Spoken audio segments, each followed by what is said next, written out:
Thank you, Chairman Lewis, for convening this hearing, and I want to thank the witnesses for being here today, for sharing your stories. Those of you who have suffered loss, our sympathy to you and your families, your experience. Your loved ones are ones we will never forget, and I appreciate you being here. This hearing is an important hearing about how the tax code subsidizes hate. I think if there's a lesson I want to take away from it, is that hate can have no safe harbor in the United States. And the next thing we have to say is that hate and hate groups can find no comfort within the United States tax code. That is not a matter of speech. I think that is a matter of principle. And that the tax-exempt status is a privilege we extend to organizations that are working to benefit the public good. We've highlighted today several organizations that are using their nonprofit status not for good, but to spread hate. And it's important that we hold these groups to account. But there's also a second group that is abusing or are abusing their tax-exempt status to enrich their leadership, and to enrich individuals through self-dealing or misappropriation.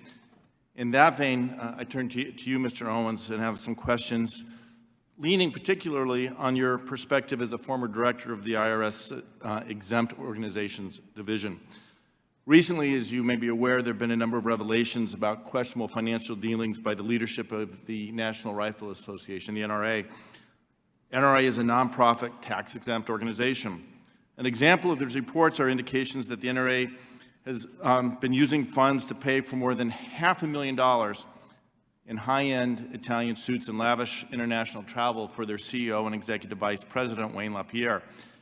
It appears the spending was primarily routed through the NRA's longtime public relations firm, Ackerman McQueen. My question is, does the fact pattern of more than $500,000, $500,000 spent on high-end clothing and travel, does that raise questions to you about what's happening with the NRA and their tax-exempt status? Absolutely.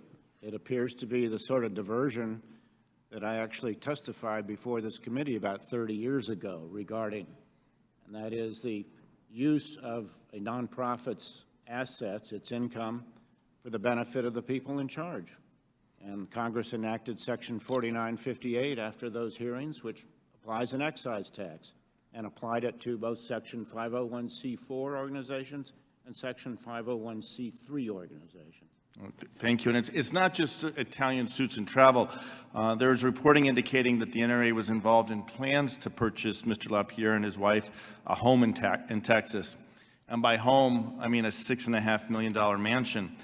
Again, there was money routed through Ackerman McQueen. NRA issued a $70,000 check to a newly formed LLC to help facilitate this purpose. Again, Mr. Owen, is it normal and customary for a nonprofit to buy or even consider buying a mansion for its leadership? That is unusual but not unprecedented. Okay. In your mind, do you think this would qualify as an abuse of an organization's subsidized nonprofit status? A residence of that size and that cost is an extraordinary benefit and calls into question whether his total compensation is excessive under the conditions imposed by Congress in Section 4958 of the Code. And is the concern not just protecting American taxpayers who are subsidizing these types of organizations, but the donors to these organizations who are submitting their dues or contributions, whatever it may be, to further the mission of the organization, not to buy a mansion for the home of an executive? That's right, and it may come as a surprise to the members of the organization who pay the dues. So staying in this vein, with respect to the fancy clothes and extravagant travel and the purchase of a lovely home, these were all paid for through a vendor, in this case through the PR firm Ackerman McQueen, as opposed to the organization. Should what may appear as a laundering of these expenses through an outside vendor, should that raise questions by our IRS? Yes, the standards that I've referenced, the standard of an excess benefit transaction applies to indirect transactions, that is, transactions, enrichment that is run through a separate organization and then cycles back to the individual in place of control. That's not an uncommon way that diversion happens. Great. Well, thank you. I'm out of time, but I will make clear for the record, I have asked Ackerman McQueen for documents related to these activities that could expose the violations with respect to the IRA. I believe this is just the tip of the iceberg based on the reporting, and these information would be very important. I'm hopeful that we can get that information from Ackerman McQueen. The NRA is blocking that, but I look forward to getting that information at a later date.